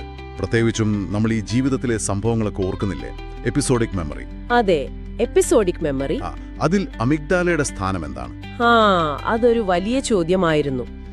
ആദ്യകാലത്ത് ഒരു മോർട്ടിമർ മിഷ്കിൻ എന്ന ഗവേഷകന്റെ പഠനങ്ങളൊക്കെ സൂചിപ്പിച്ചത് എന്താന്ന് വെച്ചാൽ, കുരങ്ങുകളില് ഹിപ്പോ ക്യാമ്പസും അമിഗ്ഡാലയും ഒരുമിച്ച് നീക്കം ചെയ്താലേ രണ്ടും കൂടി ഒരുമിച്ച് നീക്കം ചെയ്താലേ കാര്യമായ ഓർമ്മക്കുറവ്, ഒരു സിവിയർ മെമ്മറി ഇമ്പയർമെന്റ് ഉണ്ടാകൂ എന്നായിരുന്നു ഒരു ധാരണ. അപ്പോ സ്വാഭാവികമായും എല്ലാവരും വിചാരിച്ചത് അമിഗ്ഡാല ഓർമ്മയുടെ ഒരു പ്രധാന ഭാഗമാണെന്നാണ്. പക്ഷേ അത് മനുഷ്യരിലെ ചില കേസുകളുമായി ഒത്തുപോകുന്നില്ലല്ലോ. ഈ ആർബി എന്ന രോഗിയുടെ കാര്യം നമ്മൾ കേട്ടിട്ടുണ്ടല്ലോ. അതെ, ആർബി. അദ്ദേഹത്തിന് ഹിപ്പോ ക്യാമ്പസിൽ മാത്രമായിരുന്നു, അതും വളരെ ചെറിയൊരു ഭാഗത്ത്, ഒരു തകരാറ്. അമിഗ്ഡാലയ്ക്ക് ഒരു കുഴപ്പവുമില്ലായിരുന്നു. ശരിയാണ്. എന്നിട്ടും അദ്ദേഹത്തിന് പുതിയ ഓർമ്മകൾ ഉണ്ടാക്കാൻ പറ്റാത്ത ആ ഒരു അവസ്ഥ, ആൻഡ്രോഗ്രേഡ് അംനീഷ്യ ഉണ്ടായിരുന്നല്ലോ. അപ്പോൾ മിഷ്കിന്റെ കണ്ടെത്തൽ എങ്ങനെ ശരിയാവും? അതെ, അവിടെയാണ് ഒരു പൊരുത്തക്കേട് വന്നത്. ഈ ഒരു ആശയക്കുഴപ്പത്തിനാണ് പിന്നീട് സ്റ്റുവാർട്ട് സോളയും അദ്ദേഹത്തിന്റെ സഹപ്രവർത്തകരും കുറച്ചുകൂടി വ്യക്തത കൊണ്ടുവന്നത്. ഓക്കെ. അവരെന്താണ് ചെയ്തത്? അവർ കുറച്ചുകൂടി സൂക്ഷ്മമായ സെലക്റ്റീവായ ശസ്ത്രക്രിയകൾ ചെയ്തു. അതായത് കൃത്യമായി ഓരോ ഭാഗങ്ങൾ. അതെ, കൃത്യമായി ഹിപ്പോ ക്യാമ്പസ് മാത്രം, അല്ലെങ്കിൽ അമിഗ്ഡാല മാത്രം, അതുമല്ലെങ്കിൽ അവയ്ക്ക് ചുറ്റുമുള്ള കോർട്ടിക്കൽ ഭാഗങ്ങളായ entorhinal cortex, parahippocampal gyrus, perirhinal cortex, ഇതൊക്കെ വേർതിരിച്ച് പഠിക്കാൻ ശ്രമിച്ചു. എന്നിട്ടോ എന്തായിരുന്നു കണ്ടെത്തൽ? അമിഗ്ഡാലയുടെ കാര്യം എന്തായി? അതാണ് രസകരം. അവരുടെ കണ്ടെത്തൽ അനുസരിച്ച് ഹിപ്പോ ക്യാമ്പസിനും അമിഗ്ഡാലയ്ക്കും ഒപ്പം ഈ പറഞ്ഞ ചുറ്റുമുള്ള കോർട്ടിക്കൽ ഭാഗങ്ങൾക്ക് കൂടി തകരാറ് വന്നാലാണ് ഏറ്റവും ഗുരുതരമായ ഓർമ്മ പ്രശ്നം ഉണ്ടാകുന്നത്. അപ്പോ ചുറ്റുമുള്ള കോർട്ടെക്സ് ആണ് പ്രധാനം? വളരെ പ്രധാനം. കാരണം അവരൊരു പരീക്ഷണം ചെയ്തു. ഈ ചുറ്റുമുള്ള കോർട്ടെക്സിന് ഒരു കേടും വരുത്താതെ ഹിപ്പോ ക്യാമ്പസും അമിഗ്ഡാലയും മാത്രം നീക്കം ചെയ്തു നോക്കി. എന്നിട്ടോ? അപ്പോൾ കണ്ടത് അമിഗ്ഡാല അവിടെ ഉണ്ടോ ഇല്ലയോ എന്നത് ഓർമ്മയെ കാര്യമായി ബാധിക്കുന്നില്ല എന്നതായിരുന്നു. ആണോ? അതെ. അതായത് നമ്മുടെ ജീവിതാനുഭവങ്ങൾ ഓർക്കുന്നതിൽ, എപ്പിസോഡിക് മെമ്മറിയിൽ അമിഗ്ഡാല ഒരു പ്രധാന കളിക്കാരനല്ല. പക്ഷേ വൈകാരികമായ ഓർമ്മകളിൽ, ഇമോഷണൽ മെമ്മറി, പ്രത്യേകിച്ച് ഭയം പോലെയുള്ള കാര്യങ്ങൾ ഓർക്കുന്നതില് അതിനു പങ്കുണ്ട്. മനസ്സിലായി. അതായത് ഇന്നലെ കഴിച്ച ഭക്ഷണം ഓർക്കുന്നതിൽ അമിഗ്ഡാലയ്ക്ക് റോളില്ല. പക്ഷെ പേടി തോന്നിയുടെ അനുഭവം ഓർക്കുമ്പോൾ ആ പേടി വരുന്നത് അമിഗ്ഡാല കാരണമാണ്. കൃത്യമായി പറഞ്ഞാൽ അതാണ്. ഓക്കെ. അപ്പോൾ വേറൊരു ചോദ്യം. ഈ ഹിപ്പോ ക്യാമ്പസും അമിഗ്ഡാലയും ഒക്കെയാണ്. പക്ഷേ ഈ പറഞ്ഞ ചുറ്റുമുള്ള കോർട്ടെക്സുകൾക്ക്, അതായത് എൻഡോറൈനൽ, പാരാ ഹിപ്പോകാമ്പൽ, പെരിറൈനൽ, ഇതിന് മാത്രമായിട്ട് തകരാറുണ്ടായാലോ? നല്ല ചോദ്യം. അതും അവർ പഠിച്ചു. ആ ഭാഗങ്ങളിൽ മാത്രമായിട്ട് തകരാറുണ്ടാക്കിയപ്പോഴും കുരങ്ങുകളിൽ നല്ല രീതിയിലുള്ള ഓർമ്മക്കുറവ്, ഒരു സിഗ്നിഫിക്കന്റ് മെമ്മറി ഡെഫിസിറ്റ് കണ്ടു. അതെന്തുകൊണ്ടാണ്? കാരണം തലച്ചോറിന്റെ മറ്റു ഭാഗങ്ങളിൽ നിന്നുള്ള വിവരങ്ങൾ ഹിപ്പോ ക്യാമ്പസിലേക്ക് പ്രധാനമായും എത്തുന്നത് ഈ കോർട്ടിക്കൽ വഴികളിലൂടെയാണ്. ഇതൊരു ഇൻപുട്ട് പാതയാണ്. ഇൻപുട്ട്. അതെ. ഈ വഴികൾക്ക് തകരാറ് പറ്റിയാൽ ഹിപ്പോ ക്യാമ്പസിന് ഇൻഫർമേഷൻ കിട്ടില്ല. കിട്ടിയാലും അത് ശരിക്ക് പ്രോസസ്സ് ചെയ്യാൻ പറ്റില്ല. അതുപോലെ ഹിപ്പോ ക്യാമ്പസിൽ നിന്നുള്ള ഔട്ട്പുട്ടും ഈ വഴികളിലൂടെയാണ് പോകുന്നത്. അപ്പോ ഈ ഇൻപുട്ട് ഔട്ട്പുട്ട് ബന്ധങ്ങൾ തകരാറിലായാൽ ഹിപ്പോ ക്യാമ്പസിന് അതിന്റെ ജോലി ശരിക്ക് ചെയ്യാൻ പറ്റില്ല. പോരാത്തതിന് ഈ കോർട്ടിക്കൽ ഭാഗങ്ങൾ സ്വയമായും വിവരങ്ങൾ പ്രോസസ്സ് ചെയ്യുന്നതിൽ ഒരു പങ്ക് വഹിക്കുന്നുണ്ട്. അപ്പോ ചുരുക്കത്തിൽ പറഞ്ഞാൽ ഈ മൃഗങ്ങളിലെ പഠനങ്ങൾ HM, RB ഒക്കെ പോലെയുള്ള മനുഷ്യരിലെ കേസുകളുമായിട്ട് എങ്ങനെയാണ് ഒത്തുപോകുന്നത്? വളരെ നന്നായിട്ട് ഇപ്പോൾ യോജിക്കുന്നുണ്ട്. അതായത് മീഡിയൽ ടെമ്പറൽ ലോബിലെ ഹിപ്പോ ക്യാമ്പസും അതിനോട് ചേർന്നുള്ള ഈ കോർട്ടിക്കൽ ഭാഗങ്ങളും ചേർന്ന ഒരു സിസ്റ്റം, ഒരു നെറ്റ്വർക്ക് പോലെ. അതെ, ഒരു നെറ്റ്വർക്ക്. ഇത് പുതിയ ദീർഘകാല ഓർമ്മകൾ, ഫോമിംഗ് ലോങ് ടേം മെമ്മറീസ് അത്യാവശ്യമാണ് എന്ന് ഈ പഠനങ്ങളെല്ലാം ഉറപ്പിച്ചു പറയുന്നു. ഓക്കെ. ഹ്രസ്വകാല ഓർമ്മയെ, അതായത് ഷോർട്ട് ടേം മെമ്മറി അഥവാ വർക്കിംഗ് മെമ്മറിയെ ഈ തകരാറുകൾ ബാധിക്കുന്നില്ല എന്നും ഈ പഠനങ്ങൾ വളരെ വ്യക്തമായി കാണിച്ചു തന്നു. അപ്പോൾ ഓർമ്മയെന്ന് പറയുന്നത് തലച്ചോറിലെ ഏതെങ്കിലും ഒരു പെട്ടിയിൽ വെച്ചിരിക്കുന്ന ഒന്നല്ല, അല്ല. ഈ മീഡിയൽ ടെമ്പോറൽ ലോബിലെ ഹിപ്പോ ക്യാമ്പസും ചുറ്റുമുള്ള കോർട്ടെക്സുകളും എല്ലാം കൂടെ ഒരുമിച്ച് പ്രവർത്തിച്ചിട്ടാണ് പുതിയ ഓർമ്മകൾ ഉണ്ടാകുന്നത്. അതാണല്ലേ ഇതിലെ പ്രധാന കാര്യം. അതെ, അതാണ് പ്രധാന കാര്യം. ഓർമ്മയെക്കുറിച്ചുള്ള നമ്മുടെ ധാരണകളെ ഇത് ശരിക്കും മാറ്റിമറിച്ചു. ഈ മൃഗങ്ങളിലെ പഠനങ്ങൾ ഇല്ലായിരുന്നെങ്കിൽ HMRB പോലുള്ളവരുടെ അവസ്ഥയ്ക്ക് പിന്നിലെ യഥാർത്ഥ കാരണം അത് മനസ്സിലാക്കാൻ ഒരുപാട് സമയമെടുത്തേനെ. ശരിയാണ്. നിർത്തുന്നതിന് മുൻപ് നിങ്ങൾ ഓർക്കേണ്ട ഒരു കൗതുകകരമായ കാര്യം കൂടിയുണ്ട്. എന്താണത്? ഈ മീഡിയൽ ടെമ്പോറൽ ലോബ് പുതിയ ഓർമ്മകൾ ഉണ്ടാക്കാൻ ഇത്ര പ്രധാനമാണെന്ന് നമ്മൾ പറഞ്ഞല്ലോ. പക്ഷെ അതിന് കേടുപാട് പറ്റിയാലും വളരെ പഴയ ഓർമ്മകൾ, അതായത് ചെറുപ്പകാലത്തെയോ മറ്റോ ഓർമ്മകൾ പൂർണ്ണമായിട്ടും മാഞ്ഞു പോകുന്നില്ല. അത് ശരിയാണ്. റെട്രോഗ്രേഡ് അംനേഷ്യ അത്ര തീവ്രമാവില്ല. അതെ. അതിനർത്ഥം എന്താണ്? ഓർമ്മകൾ സ്ഥിരമായി സ്റ്റോർ ചെയ്യുന്നത് ലോങ് ടേം സ്റ്റോറേജ് ഈ മീഡിയൽ ടെമ്പോറൽ ലോബിലല്ല. അത് കൺസോളിഡേഷന് വേണ്ടിയുള്ളതാണ്. അതെ. അപ്പോ പിന്നെ എവിടെയാണ് ഈ ഓർമ്മകൾ സ്ഥിരമായി സൂക്ഷിക്കുന്നത്? നമ്മുടെ തലച്ചോറിലെ ഒരു ഹാർഡ് ഡ്രൈവ് പോലെ. അതെവിടെയാണ്? ഒരുപക്ഷെ തലച്ചോറിന്റെ പല ഭാഗങ്ങളിലായി, നിയോ കോർട്ടെക്സിലൊക്കെയായി വ്യാപിച്ചു കിടക്കുന്ന ഒരു വലിയ ശൃംഖലയിലായിരിക്കുമോ? അതൊരു വലിയ ചോദ്യമാണ്. ഇപ്പോഴും പൂർണ്ണമായ ഉത്തരം കിട്ടിയിട്ടില്ലാത്തൊന്ന്. അതെ. ഇത് നിങ്ങൾക്ക് തുടർന്ന് ചിന്തിക്കാനും ഒരുപക്ഷെ കൂടുതൽ വായിക്കാനും ഒക്കെയുള്ള ഒരു ചോദ്യമായി ഇവിടെ നിർത്താം. തീർച്ചയായും. നിങ്ങളുടെ തലച്ചോറ് ഓർമ്മകളെ എങ്ങനെയാണ് കൈകാര്യം ചെയ്യുന്നതെന്ന് എപ്പോഴെങ്കിലും ചിന്തിച്ചിട്ടുണ്ടോ? അതൊരു വലിയ ചോദ്യമാണ്. ഒരു പഴയ പാക്ക് കേൾക്കുമ്പോൾ വരുന്ന ആ ഓർമ്മ, പിന്നെ ഒരു കണക്ക് ചെയ്യാനുള്ള ഫോർമുല, ഇതൊക്കെ തലച്ചോറിൽ ഒരേ സ്ഥലത്താണോ? അല്ല, അതാണ് രസം. ഓരോന്നിനും അതിൻ്റെതായ സ്ഥലങ്ങളും രീതികളും ഉണ്ട്. അപ്പോൾ അതാണ് നമ്മൾ ഇന്ന് നോക്കാൻ പോകുന്നത്. തലച്ചോറിന്റെ ഉള്ളിലേക്കൊന്ന് എത്തി നോക്കാൻ പോവാണ്. ഈ PET, FMRI പോലുള്ള സ്കാനിംഗ് ടെക്നോളജികൾ വെച്ച്. അതെ, അതായത് ഈ സ്കാനുകൾ തലച്ചോറിലെ രക്തയോട്ടം അളക്കും. ഒരു ഭാഗം കൂടുതൽ പ്രവർത്തിക്കുമ്പോൾ അവിടെ കൂടുതൽ രക്തം ചെല്ലും. അത് വെച്ച് ആ ഭാഗം ആക്റ്റീവ് ആണെന്ന് നമുക്ക് മനസ്സിലാക്കാം. ഓക്കെ. അപ്പോൾ മസ്തിഷ്കവും ഓർമ്മശക്തിയും, ന്യൂറോ ഇമേജിംഗ് പഠനങ്ങൾ എന്ന ആ ഒരു വിഷയത്തെ അടിസ്ഥാനമാക്കി സാധാരണ മനുഷ്യരിൽ ഓർമ്മയുടെ പല തലങ്ങൾ എങ്ങനെ പ്രവർത്തിക്കുന്നുവെന്ന് നമുക്ക് നോക്കാം. തീർച്ചയായും. പണ്ടൊക്കെ നമ്മൾ പരിചിരുന്നത് തലച്ചോറിന് ക്ഷതം പറ്റിയ ആളുകളെ നോക്കിയാണ്, അവരുടെ ഓർമ്മയിൽ എന്തു മാറ്റം വന്നു എന്നൊക്കെ. ശരിയാണ്. പക്ഷേ ഈ PET, FMRI വന്നതോടെ ഒരു ആരോഗ്യവാനായ ആളുടെ തലച്ചോറിൽ ഒരു ഓർമ്മ ഉണ്ടാവുമ്പോഴും അല്ലെങ്കിൽ അത് ഓർത്തെടുക്കുമ്പോഴും അപ്പോൾ തന്നെ എന്താണ് സംഭവിക്കുന്നതെന്ന് കാണാൻ പറ്റി. ലൈവായിട്ട് കാണാം. അതെ. അപ്പൊ നമ്മൾ പ്രധാനമായും നോക്കുന്നത് എപ്പിസോഡിക് മെമ്മറി, അതായത് നമ്മുടെ അനുഭവങ്ങൾ. പിന്നെ സെമാന്റിക് മെമ്മറി, നമ്മുടെ അറിവുകൾ, വസ്തുതകൾ. പിന്നെ പ്രൊസീജറൽ മെമ്മറി, അതായത് സൈക്കിൾ ഓടിക്കുന്നത് പോലുള്ള കഴിവുകൾ. ഇതൊക്കെ തലച്ചോറിലെ ഹിപ്പോ ക്യാമ്പസ്, പ്രീഫ്രോണ്ടൽ കോർട്ടെക്സ്, ഈ ഭാഗങ്ങളൊക്കെ എങ്ങനെയാണ് കൈകാര്യം ചെയ്യുന്നത് എന്നാണ്. ഓക്കെ. അപ്പൊ നമുക്ക് ആദ്യത്തേതിൽ നിന്ന് തുടങ്ങാം. എപ്പിസോഡിക് മെമ്മറി, നമ്മുടെ അനുഭവങ്ങൾ. കഴിഞ്ഞ പിറന്നാൾ ഓർത്തു വെക്കുന്നത് പോലെ ഇത് തലച്ചോറിൽ എങ്ങനെയാണ് സേവ് ആവുന്നത്? അതായത് എൻകോഡിംഗ്. പിന്നെ എങ്ങനെയാണത് നമ്മൾ ഓപ്പൺ ചെയ്യുന്നത്? റിട്രീവൽ. ഹാക്സ്ബിയും കൂട്ടരും മുഖങ്ങൾ ഓർക്കുന്നതിനെ കുറിച്ചൊരു പഠനം നടത്തിയല്ലോ, PET സ്കാൻ വെച്ച്. അതെ, നല്ല രസമുള്ളൊരു കണ്ടെത്തലായിരുന്നു അത്. അവരെ കണ്ടത് ആളുകൾ പുതിയ മുഖങ്ങൾ ഓർമ്മിക്കാൻ ശ്രമിക്കുമ്പോൾ, അതായത് എൻകോഡിംഗ് നടക്കുമ്പോൾ വലത് ഹിപ്പോ ക്യാമ്പസ് ഭയങ്കര ആക്റ്റീവായി.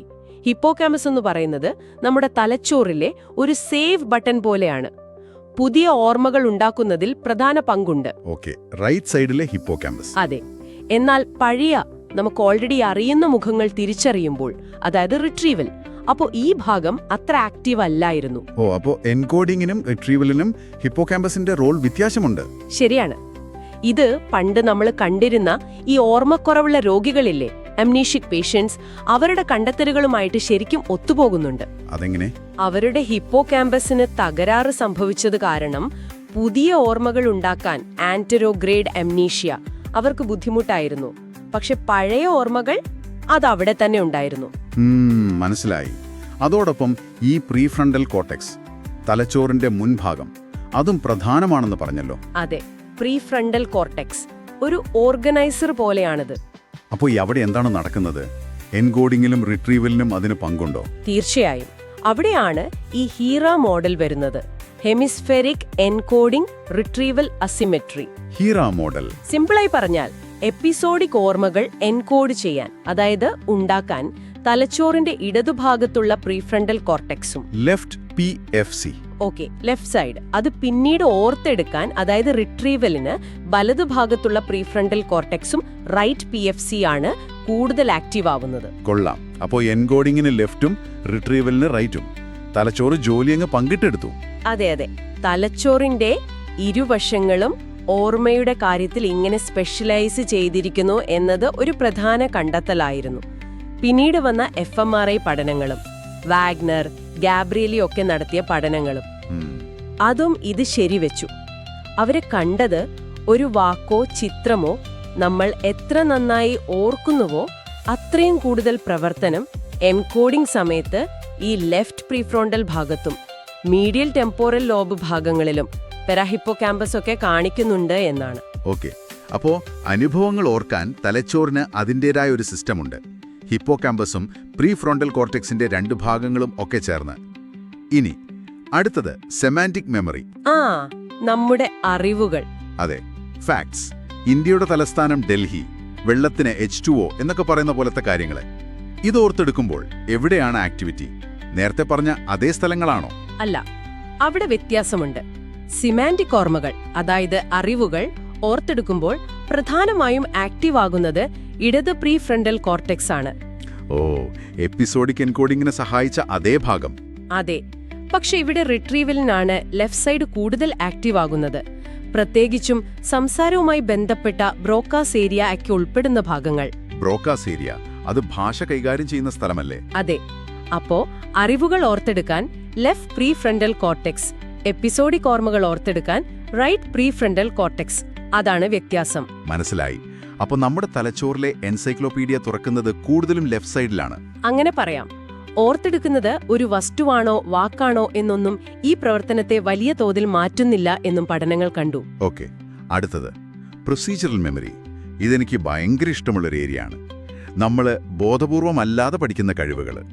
ശരിയാണ്. സൈക്കിൾ ഓടിക്കുന്നത്, കീബോർഡിൽ നോക്കാതെ ടൈപ്പ് ചെയ്യുന്നത്, ഇതൊക്കെ ഓർമ്മക്കുറവുള്ള ആളുകൾക്ക് പോലും പുതിയ കാര്യങ്ങൾ പഠിക്കാൻ പറ്റില്ലെങ്കിലും ചിലപ്പോ ഇത്തരം സ്കില്ലുകൾ പഠിക്കാൻ പറ്റുമെന്നത് അത്ഭുതമാണ്. അതെ, ഇംപ്ലിസിറ്റ് ലേണിംഗ് എന്ന് പറയും ഇതിന്. അപ്പോ സാധാരണ ഒരാള് ഇങ്ങനൊരു സ്കില്ല് പഠിക്കുമ്പോൾ തലച്ചോറിൽ എന്താണ് നടക്കുന്നത്? ഗ്രാഫ്റ്റൺ നടത്തിയൊരു പഠനമുണ്ടല്ലോ.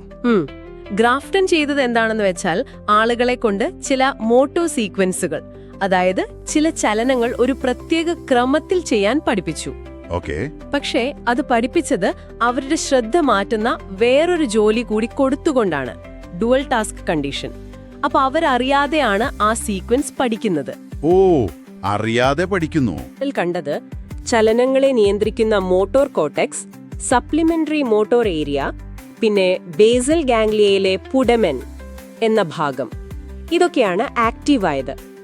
ബേസൽ ഗാംഗ്ലിയ നമ്മുടെ ശീലങ്ങളൊക്കെ നിയന്ത്രിക്കുന്നതിൽ പ്രധാന പങ്കുവഹിക്കുന്ന ഒന്നാണ്. അപ്പോ ശീലങ്ങൾ ഉണ്ടാക്കുന്ന ഭാഗങ്ങൾ. അതെ. എന്നാൽ ആ ശ്രദ്ധ മാറ്റുന്ന ജോലി ഇല്ലാതെ ബോധപൂർവം ആ സീക്വൻസ് പഠിക്കാൻ ശ്രമിച്ചപ്പോൾ അപ്പോ ആക്റ്റീവായത് വേറെ ചില ഭാഗങ്ങളാണ്. വലത് ഡോർസോലാറ്ററൽ പ്രീഫ്രോണ്ടൽ കോർട്ടെക്സ് ഒക്കെ. ഓക്കെ, അപ്പോ അറിഞ്ഞുകൊണ്ട് പഠിക്കുമ്പോഴും അറിയാതെ പഠിക്കുമ്പോഴും തലച്ചോറ് വേറെ വേറെ വഴികൾ ഉപയോഗിക്കുന്നു. അത് തന്നെ. പ്രൊസീജറൽ മെമ്മറിക്ക് അതിൻ്റെതായ ഒരു നെറ്റ്വർക്ക് ഉണ്ട്. അതിൽ ഹിപ്പോ ക്യാമ്പസിനല്ല, മോട്ടോർ സിസ്റ്റത്തിനും ബേസൽ ഗാംഗ്ലിയയ്ക്കുമാണ് കൂടുതൽ പ്രാധാന്യം. കൊള്ളാം. ഇനി അവസാനമായിട്ട് ഒരെണ്ണം കൂടി, പെർസെപ്ച്വൽ പ്രൈമിംഗ്. പ്രൈമിംഗ്. നമ്മൾ മുമ്പ് കണ്ടൊരു വാക്കോ ഒരു ചിത്രമോ പിന്നീട് കുറച്ചുകൂടി എളുപ്പത്തിൽ തിരിച്ചറിയുന്ന ഒരു സംഭവം. ഒരു വാക്ക് പകുതി കണ്ടാൽ പോലും ചിലപ്പോൾ മുഴുവനാക്കാൻ പറ്റും. അതെ, അത് നമ്മൾ ബോധപൂർവം ഓർത്തെടുക്കുന്ന ഒന്നല്ല. അതുകൊണ്ട് അതിനെ ഇംപ്ലിസിറ്റ് മെമ്മറിയുടെ ഭാഗമായിട്ടാണ് കണക്കാക്കുന്നത്. ശരി, ഷാക്ടർ ഇതിനെക്കുറിച്ച് PET വെച്ച് പഠിച്ചിരുന്നല്ലോ. അവിടെ എന്താണ് കണ്ടത്? ഹിപ്പോകാമ്പസ് ആക്റ്റീവായോ? ഇല്ല, അതാണ് പ്രധാനം. പ്രൈമിംഗ് നടക്കുമ്പോൾ എക്സ്പ്ലിസിറ്റ് മെമ്മറിക്ക്, അതായത് ബോധപൂർവമായ ഓർമ്മയ്ക്ക് പ്രധാനമായ ഹിപ്പോകാമ്പസിൽ കാര്യമായ പ്രവർത്തനമൊന്നും കണ്ടില്ല. ഓഹോ, പിന്നെ എവിടെയാണ് മാറ്റം കണ്ടത്? മാറ്റം കണ്ടത് കാഴ്ചയുമായി ബന്ധപ്പെട്ട ഓക്സിപിറ്റൽ കോർട്ടെക്സിലാണ്. ഓക്സിപിറ്റൽ കോർട്ടെക്സ് തലച്ചോറിന്റെ പുറകുവശത്തുള്ള ഭാഗം. അവിടെ, പ്രത്യേകിച്ചും ഏരിയ 19 എന്നറിയപ്പെടുന്ന ഭാഗത്ത് രക്തയോട്ടം കുറയുന്നതായാണ് കണ്ടത്. കുറയുന്നതായോ? കൂടുകയല്ലേ വേണ്ടത്? അതാണ് രസകരം. ഇതിനെ റിപ്പിറ്റീഷൻ സപ്രഷൻ എന്നൊക്കെ പറയാറുണ്ട്. അതായത്, മുൻപ് കണ്ട ഒരു സാധനം വീണ്ടും കാണുമ്പോൾ അതിനെ പ്രോസസ്സ് ചെയ്യാൻ തലച്ചോറിന് കുറച്ച് അധ്വാനം മതി. ആ വിഷ്വൽ കോർട്ടെക്സിന് അത് എളുപ്പമായി. ആഹാ, മനസ്സിലായി. എളുപ്പത്തിൽ തിരിച്ചറിയുന്നതുകൊണ്ട് അവിടെ പ്രവർത്തനം കുറഞ്ഞു. ഒരു സാധ്യത അതാണ്. ഈ പ്രവർത്തനക്കുറവ് ഒരുപക്ഷെ പ്രൈമിങ്ങിന്റെ ഒരു ന്യൂറൽ സിഗ്നേച്ചർ ആയിരിക്കാം. ഇത് വീണ്ടും ഉറപ്പിക്കുന്നത് ബോധപൂർവമല്ലാത്ത ഓർമ്മകൾക്ക്, ഇംപ്ലിസിറ്റ് മെമ്മറിക്ക് തലച്ചോറിൽ വേറെ സിസ്റ്റങ്ങളുണ്ട് എന്നാണ്. ഹിപ്പോകാമ്പസിനെ ആശ്രയിക്കാത്ത സിസ്റ്റങ്ങൾ. അപ്പോൾ ചുരുക്കി പറഞ്ഞാൽ, ഈ ന്യൂറോ ഇമേജിംഗ് പഠനങ്ങൾ, PET, fMRI ഒക്കെ ഉപയോഗിച്ചുള്ള പഠനങ്ങൾ നമ്മുടെ ഓർമ്മയുടെ പല മുഖങ്ങളെക്കുറിച്ചുള്ള ധാരണ ശരിക്കും കൂട്ടിയിട്ടുണ്ട്. തീർച്ചയായും. ഓരോ തരം ഓർമ്മയ്ക്കും, അതായത് ഒരു അനുഭവം ഓർക്കാൻ എപ്പിസോഡിക്, അതിന് ഹിപ്പോകാമ്പസും പ്രീഫ്രണ്ടൽ കോർട്ടെക്സിന്റെ 2 ഭാഗങ്ങളും. അതെ. ഒരു അറിവ് ഓർക്കാൻ അതിന് പ്രധാനമായും ലെഫ്റ്റ് പ്രീഫ്രോണ്ടൽ കോർട്ടെക്സ്. ഒരു സ്കിൽ പഠിക്കാൻ പ്രൊസീജറൽ, അതിന് മോട്ടോർ ഭാഗങ്ങൾ ബേസൽ ഗാംഗ്ലിയ. ശരിയാണ്. പിന്നെ ഈ അറിയാതെയുള്ള ഓർമ്മ, പ്രൈമിംഗ് പോലെ, അതിന് വിഷ്വൽ കോർട്ടെക്സിലെ മാറ്റങ്ങൾ. അങ്ങനെ ഓരോന്നിനും അതിൻ്റെതായ വഴികൾ. അതെ. ഈ പഠനങ്ങൾ ഓർമ്മയെക്കുറിച്ചുള്ള നമ്മുടെ പഴയ തിയറികളെ ശരിവെക്കുക മാത്രമല്ല ചെയ്തത്, ഈ ഹെറ മോഡൽ പോലെയുള്ള പുതിയ കണ്ടെത്തലുകളും തലച്ചോറ് എങ്ങനെയാണ് ഈ ജോലികൾ പങ്കിട്ടെടുക്കുന്നത് എന്നതിനെക്കുറിച്ചുള്ള പുതിയ ഉൾക്കാഴ്ചകളും നൽകി. ശരിക്കും അത്ഭുതം തന്നെ. നമ്മുടെ തലച്ചോറ് എത്ര സങ്കീർണമായിട്ടാണ് ഈ ഓർമ്മകളെ കൈകാര്യം ചെയ്യുന്നത്. അതെയല്ലോ. അപ്പോ നിങ്ങൾക്ക് ആലോചിക്കാൻ ഒരു കാര്യം കൂടി തന്നിട്ട് നമുക്ക് നിർത്താം. ഈ വ്യത്യസ്ത ഓർമ്മ സംവിധാനങ്ങൾ തലച്ചോറിലുണ്ടെന്ന് നമ്മൾ കണ്ടു. അങ്ങനെയെങ്കിൽ ഈ അറിവ് വെച്ച് ഒരു കാര്യം നന്നായി ഓർക്കണമെങ്കിൽ, അല്ലെങ്കിൽ ഒരു പുതിയ സ്കില്ല് വേഗം പഠിക്കണമെങ്കിൽ, അതിന് പറ്റിയ ഓർമ്മ സിസ്റ്റത്തിനെ നമുക്ക് എങ്ങനെയെങ്കിലും സഹായിക്കാൻ പറ്റുമോ? അതൊരു നല്ല ചിന്തയാണ്. അതായത്, ഇത് എപ്പിസോഡിക് മെമ്മറിയാണ്, ഇത് സെമാൻറ്റിക് ആണ് എന്നൊക്കെ തിരിച്ചറിഞ്ഞ് പഠിക്കാൻ ശ്രമിച്ചാൽ, അല്ലെങ്കിൽ പഠിപ്പിക്കാൻ ശ്രമിച്ചാൽ ഓർമ്മ കൂടാൻ സാധ്യതയുണ്ടോ? എന്തായാലും ചിന്തിച്ചു നോക്കാവുന്ന ഒരു കാര്യമാണ്. നമ്മൾ ഈ പഠനം, ഓർമ്മ എന്നൊക്കെ പറയുമ്പോൾ തലച്ചോറിനുള്ളിലെ കോശങ്ങൾ അതെങ്ങനെയാണ് ശരിക്കും പ്രവർത്തിക്കുന്നത് എപ്പോഴെങ്കിലും ചിന്തിച്ചിട്ടുണ്ടോ? ഇന്ന് നമ്മൾ അതാണ് കുറച്ചുകൂടി ആഴത്തിൽ നോക്കാൻ പോകുന്നത്, നമ്മുടെ മുന്നിലുള്ള ഈ ലേഖനങ്ങളൊക്കെ വെച്ചിട്ട്. എന്താണ് ലക്ഷ്യം? ഓർമ്മയുടെ പിന്നിലുള്ള ആ ഒരു സെല്ലുലാർ ലെവലിലുള്ള അത്ഭുതങ്ങൾ അത് കുറച്ച് ലളിതമായിട്ട് മനസ്സിലാക്കണം. അപ്പൊ അടിസ്ഥാനപരമായി പറഞ്ഞാൽ, ഓർമ്മ എന്ന് പറയുന്നത് നമ്മുടെ തലച്ചോറിലെ അതിലെ ന്യൂറോണുകൾ, അവ തമ്മിലുള്ള കണക്ഷൻസ്, അതായത് സിനാപ്സുകൾ, അതിന്റെയൊക്കെ ശക്തിയിൽ വരുന്ന മാറ്റങ്ങളാണ്. ഇതിന്റെ ഒരു തുടക്കം നമുക്ക് ഹെബിന്റെ നിയമം എന്നൊരു ഐഡിയയിൽ നിന്ന് തുടങ്ങാം. ഓക്കെ, അപ്പൊ എന്താണ് ഈ സംഭവം? ഈ ഹെബിന്റെ നിയമം, ഹെബ്സ് ലോ, എന്താണിത്? ഇത് 1949 ഡൊണാൾഡ് ഹെബ് എന്നൊരു സൈക്കോളജിസ്റ്റ് മുന്നോട്ട് വെച്ചതാണ്. വളരെ സിമ്പിളായിട്ട് പറഞ്ഞാൽ, ഒരു ന്യൂറോൺ മറ്റൊന്നിനെ ഇങ്ങനെ സ്ഥിരമായിട്ട് ആക്ടിവേറ്റ് ചെയ്യാൻ സഹായിക്കുന്നു എന്ന് വെക്കുക. അങ്ങനെ വരുമ്പോൾ ആ 2 ന്യൂറോണുകൾ തമ്മിലുള്ള ബന്ധമില്ലേ, അത് കൂടുതൽ സ്ട്രോങ് ആവും. ഇതിനെയാണ് ഒരുമിച്ച് പ്രവർത്തിക്കുന്ന കോശങ്ങൾ ഒരുമിച്ച് ബന്ധിക്കപ്പെടുന്നു എന്ന് പറയുന്നത്. അതായത് cells that fire together wire together. ഇതാണ് ശരിക്കും ഹെബിയൻ ലേണിംഗ്. അതെ അതെ, ഈ പറഞ്ഞ സിനാപ്റ്റിക് ബന്ധം, അതിന്റെ ആ ഒരു ശക്തി കൂടുന്നത്, അതാണ് ഓർമ്മയുടെ ഒരു അടിസ്ഥാനം, ഫൗണ്ടേഷൻ എന്ന് പറയാം. പക്ഷേ ഇത് മാത്രമല്ല, ഇതിനേക്കാളും കുറച്ചുകൂടി ഒരു കോംപ്ലക്സ് ആയ പ്രോസസ്സ് തലച്ചോറിൽ നടക്കുന്നുണ്ട്. ഇവിടെയാണല്ലേ കാര്യങ്ങൾ കുറച്ചുകൂടി ഇൻട്രസ്റ്റിംഗ് ആകുന്നത്. അതാണ് ലോങ് ടേം പൊട്ടൻസിയേഷൻ, അല്ലെങ്കിൽ LTP. നമ്മുടെ തലച്ചോറിൽ ഈ ഹിപ്പോകാമ്പസ് എന്നൊരു ഭാഗമുണ്ട്. ഓർമ്മയ്ക്ക് വളരെ പ്രധാനപ്പെട്ട സ്ഥലമാണ്. അവിടെയുള്ള ന്യൂറോണുകൾക്ക് നമ്മൾ തുടർച്ചയായിട്ട് കുറച്ച് തീവ്രമായിട്ട് ഒരു ഇലക്ട്രിക്കൽ സ്റ്റിമുലേഷൻ കൊടുത്താൽ ആ സിനാപ്സുകളിലൂടെയുള്ള സിഗ്നലിംഗ് അത് കൂടുതൽ എളുപ്പമാകും, കൂടുതൽ ശക്തമാകും. അതാണ് ഈ LTP. ശരിയാണ്. ഇതിലെ ഒരു അത്ഭുതം എന്താണെന്ന് വെച്ചാൽ ഈ LTPയുടെ എഫക്റ്റ് അത് ചിലപ്പോൾ മണിക്കൂറുകൾ അല്ലെങ്കിൽ ദിവസങ്ങൾ, ചില സന്ദർഭങ്ങളിൽ ആഴ്ചകളോ അതിൽ കൂടുതലോ ഒക്കെ നീണ്ടു നിൽക്കാം. ആണോ? അതെ. അപ്പോ ഓർമ്മ എന്നത് വെറുതെ ഒരു ചിന്തയല്ല. തലച്ചോറിലെ കോശങ്ങൾ തമ്മിൽ ശരിക്കും ഒരു ഫിസിക്കൽ മാറ്റം വരുന്നുണ്ട്. അത് കുറേ കാലം നിലനിൽക്കുന്നുമുണ്ട്. അതുകൊണ്ട് തന്നെ ഈ ദീർഘകാല ഓർമ്മ, ലോങ് ടേം മെമ്മറി, അതിൻ്റെ ഒരു പ്രധാനപ്പെട്ട സെല്ലുലാർ മെക്കാനിസമായിട്ടാണ് LTPയെ കാണുന്നത്. പിന്നെ ഈ LTP സംഭവിക്കാൻ വളരെ പ്രധാനപ്പെട്ട ഒരു തന്മാത്രയുണ്ട്. അതാണ് NMDA receptor, methyl D aspartate receptor. ഇത് പോസ്റ്റ് സിനാപ്റ്റിക് ന്യൂറോൺ, അതായത് സിഗ്നൽ സ്വീകരിക്കുന്ന ന്യൂറോണിന്റെ ഡെൻഡ്രൈറ്റിക് സ്പൈനുകൾ എന്ന് പറയുന്ന ഭാഗത്താണ് കാണുന്നത്. ഗ്ലൂട്ടമേറ്റ് എന്നൊരു ന്യൂറോ ട്രാൻസ്മിറ്റർ ഈ റിസപ്റ്ററിൽ വന്ന് ബൈൻഡ് ചെയ്യണം. അതേസമയം തന്നെ ആ പോസ്റ്റ് സിനാപ്റ്റിക് ന്യൂറോൺ ആവശ്യത്തിന് ഉത്തേജിപ്പിക്കപ്പെടുകയും വേണം, ഡീപോളറൈസ്ഡ്. ഈ രണ്ട് കാര്യങ്ങളും ഏകദേശം ഒരേ സമയം സംഭവിച്ചാലാണ് സാധാരണയായിട്ട് LTP തുടങ്ങുന്നത്. ഓ, അപ്പോ ഈ NMDA റിസപ്റ്റർ ഒരു താക്കോല് പോലെയാണെന്ന് പറയാം അല്ലേ? LTP എന്ന ആ ഒരു പ്രോസസ്സ് അൺലോക്ക് ചെയ്യാൻ അത് വേണം. അതെ, കറക്റ്റ്. ഒരു താക്കോല് പോലെ തന്നെ.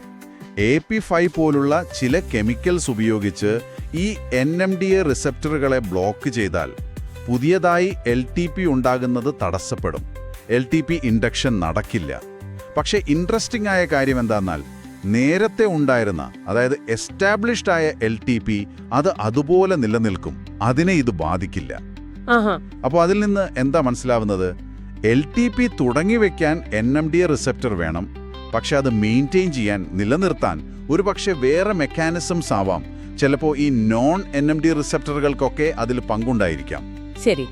അപ്പോൾ ഈ LTPയും നമ്മൾ അനുഭവിക്കുന്ന ഓർമ്മയും തമ്മിൽ നേരിട്ടുള്ള ബന്ധം അത് പരീക്ഷണങ്ങളിലൂടെ തെളിയിക്കാൻ പറ്റിയിട്ടുണ്ടോ? ആഹാ, തീർച്ചയായും. ധാരാളം പരീക്ഷണങ്ങൾ അത് കാണിക്കുന്നുണ്ട്. LTPയെ തടസ്സപ്പെടുത്തുന്നത് അത് പഠനത്തെയും ഓർമ്മയെയും ബാധിക്കും എന്ന് തന്നെയാണ് കണ്ടെത്തലുകൾ. ഉദാഹരണത്തിന് എലികളിൽ അവയുടെ ഹിപ്പോക്യാമ്പസിലെ LTPയെ ചില മരുന്നുകൾ ഉപയോഗിച്ച് ബ്ലോക്ക് ചെയ്തപ്പോൾ അവയ്ക്ക് പുതിയ സ്ഥലങ്ങളെക്കുറിച്ചുള്ള ഓർമ്മ, അതായത് സ്പേഷ്യൽ മെമ്മറി, അത് ഉണ്ടാക്കിയെടുക്കാൻ നല്ല ബുദ്ധിമുട്ടുണ്ടായി. അതുപോലെ ജനിതകമാറ്റം വരുത്തിയ എലികളിലും പരീക്ഷണം നടത്തിയിട്ടുണ്ട്. LTPക്ക് വേണ്ട ചില പ്രധാന മോളിക്യൂൾസിനെ പ്രവർത്തനരഹിതമാക്കിയപ്പോൾ ആ എലികളിലും പഠനവുമായി ബന്ധപ്പെട്ട വൈകല്യങ്ങൾ, ഡിഫിഷ്യൻസികൾ കണ്ടു. അപ്പോൾ ഈ പരീക്ഷണങ്ങളെല്ലാം എന്താ പറയുന്നത്? സിനാപ്റ്റിക് പ്ലാസ്റ്റിസിറ്റി, അതായത് സിനാപ്റ്റിക് കണക്ഷൻസിൽ മാറ്റം വരുത്താനുള്ള തലച്ചോറിന്റെ കഴിവ്. പ്രത്യേകിച്ച് LTP അത് പഠനത്തിനും ഓർമ്മയ്ക്കും വളരെ വളരെ അത്യാവശ്യമാണ്. ഓർമ്മ എന്ന് പറയുന്നത് തലച്ചോറിലെ വെറുമൊരു ആശയം മാത്രമല്ല, അതിന് ഫിസിക്കലായ, ഭൗതികമായ മാറ്റങ്ങളുണ്ട് എന്നതിന് നല്ലൊരു തെളിവാണിതെല്ലാം. അപ്പോ ഇതെല്ലാം കൂടെ ചേർത്ത് വായിക്കുമ്പോൾ ഈ കോശതലത്തിലുള്ള മാറ്റങ്ങൾ, അത് നമ്മൾ ഡേ ടു ഡേ ലൈഫിൽ അനുഭവിക്കുന്ന പലതരം ഓർമ്മകളുണ്ടല്ലോ, അതുമായിട്ടൊക്കെ എങ്ങനെയാ ബന്ധപ്പെടുന്നത്? ശരിയാണ്. ഓർമ്മ എന്നത് ഒരു സിംഗിൾ സിസ്റ്റം അല്ല. അതൊരു ഒരുപാട് ജ്ഞാനപരവും നാഡീപരവുമായ സിസ്റ്റങ്ങൾ ചേർന്നൊന്നാണ്.